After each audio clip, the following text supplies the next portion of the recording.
नमस्कार दोस्तों। आज की हमारी कहानी है सास ने लगाया बहू को एक तमाचा का दूसरा भाग।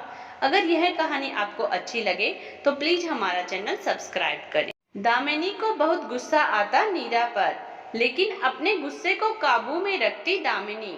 एक दिन नीरा के पति को ऑफिस जल्दी जाना था, तो नीरा बिना नहाए ही रसोई घर के अंदर चली गई और अपने पति केतन के लिए चाय नाश्ता तैयार करने लगी। दामिनी को खटर पटर की आवाज आई तो थोड़ी देर बाद दामिनी भी उठ गई। दामिनी को देखकर नीरा ने उनके लिए भी चाय बना दी। नीरा चाय देने गई, दामिनी को कहा, लो मम्मी जी चाय, और टेबल पर रखकर आ गई। रसोई में जैसे ही दामिनी ने देखा कि नीरा बिना नहाए ही रसोई के कामों में लगी हुई है, तो बहुत गुस्सा आया और बिना चाय पिए अपने कमरे में आ गई।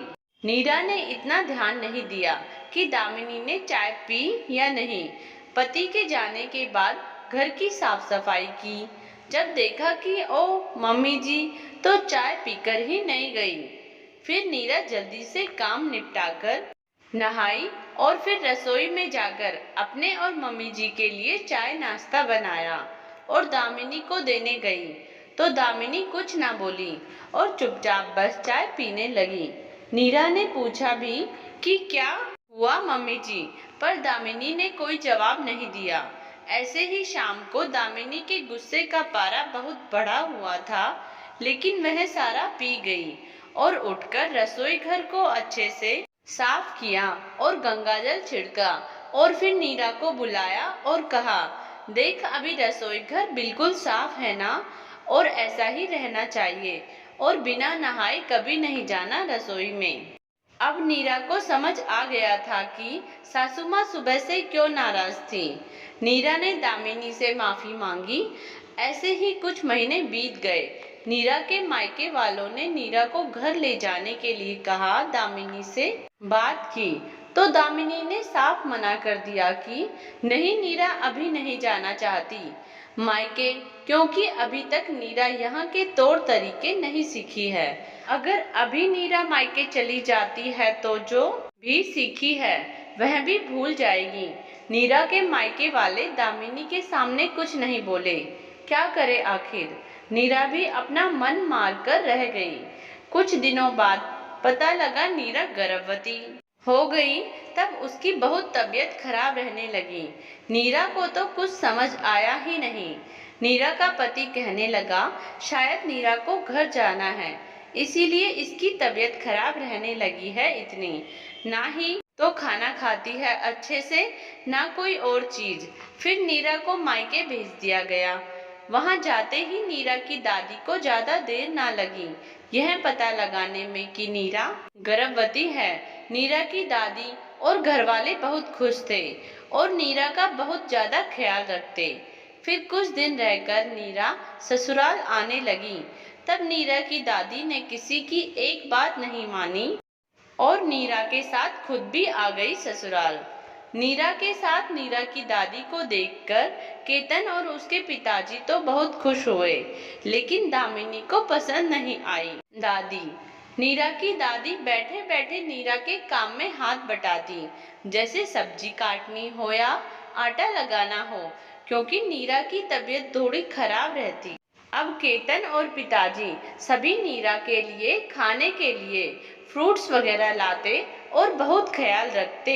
दामिनी भी खुश थी, लेकिन दादी को देख चिढ़ जाती। एक बार नीरा की दादी का जाना हुआ। बोली, मैं 2 दिन बाद ही आ जाऊंगी नीरा तेरे पास, लेकिन अभी जाना पड़ेगा। तेरी मम्मी की तबीयत थोड़ी ठीक नहीं है, उसे अच्छे डॉक्टर से दवा दिलाकर आ जाऊंगी।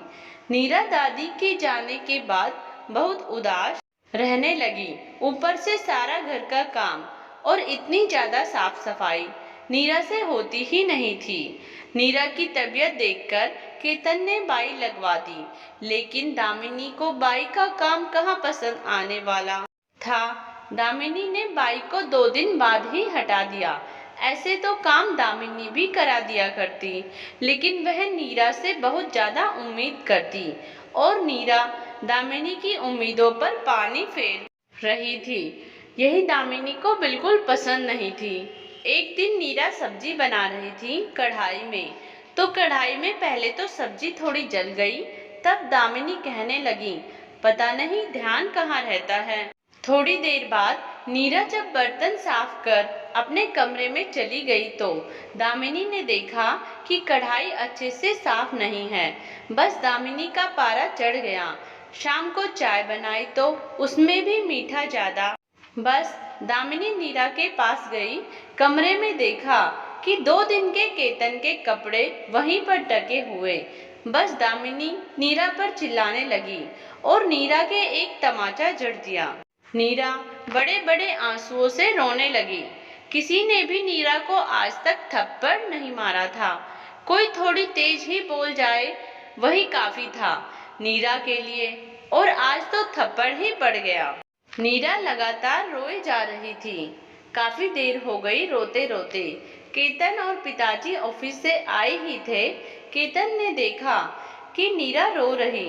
केतन ने पूछा भी नीरा से कि क्यों रो रही है, लेकिन नीरा बच्चों की तरह रो रही थी। केतन ने अपनी माँ दामिनी से पूछा कि क्या हुआ आज माँ ऐसा। दामिनी ने सब बताया और कहा, मैंने बहुत कोशिश की नीरा को चुप कराने की, लेकिन वह नहीं हुई। केतन ने अपनी माँ को समझाया, माँ यह गर्भवती है, लेकिन आप हो कि सफाई सफाई नीरा से इस हालत में नहीं होती है, लेकिन आप हो कि आपको कुछ समझ ही नहीं आता है। दामिनी ने नीरा से माफी मांगी और बच्चों की तरह चुप कराया। उसे बहुत प्यार से खाना खिलाया, लेकिन थोड़ी थोड़ी देर में नीरा रोने लगती। कल दादी को आना था। दामिनी को नीरा से ज्यादा दादी का डर था। केतन ने नीरा को समझाया और बाहर घुमा के लाया। तब जाकर नीरा शांत हुई। अगले दिन दादी आई। नीरा को देखते ही दादी समझ गई कुछ तो हुआ है, लेकिन दामिनी को इतना प्यार करते हुए देखकर भी आश्चर्यचकित हो गई। दामिनी को डर था कहीं नीरा दादी को न बता दे, लेकिन नीरा बहुत समझदार थी। उसने अपनी सासू माँ को माफ कर दिया था और दामिनी नीरा का बहुत ख्याल रखती, बिल्कुल बच्चों की तरह। काफी दिन बीत गए ऐसे ही। अब दादी कहती, नीरा तुझे अब मेरी क्या जरूरत, तेरे पास तो अब माँ है, अब मेरी क्या जरूरत। लेकिन नीरा ने दादी को जाने से साफ मना कर दिया। थोड़े दिन बाद नीरा के प्यारी सी बेटी ने जन्म लिया। दामिनी सारे घर के काम संभाल लेती और दादी बच्ची को। अब दामिनी को अपनी गलती का एहसास हो गया था। अब दामिनी नीरा को बहू नहीं बेटी मानकर रखती। दामिनी को अपनी पोती के बड़े होने के बाद पता चला कि बहू भी किसी की बेटी होती है और हर एक काम में परफेक्ट कोई नहीं होता। यह सब तो उम्र का तजुर्बा है। जैसे जैसे उम्र बढ़ती है वैसे वैसे उसका ज्ञान बढ़ता है। लेकिन दामिनी इतना जरूर कहती कि मैं मेरी पोती को अपने जैसा ही बनाऊंगी। देखना नीरा, ये तेरी तरह नहीं मेरी जैसी बनाऊंगी। मैं इसको हर तरह से परफेक्ट, इसको सब कुछ सिखाऊंगी। हमारी कहानी का तीसरा भाग हम जल्द ही अपडेट करेंगे। धन्यवाद।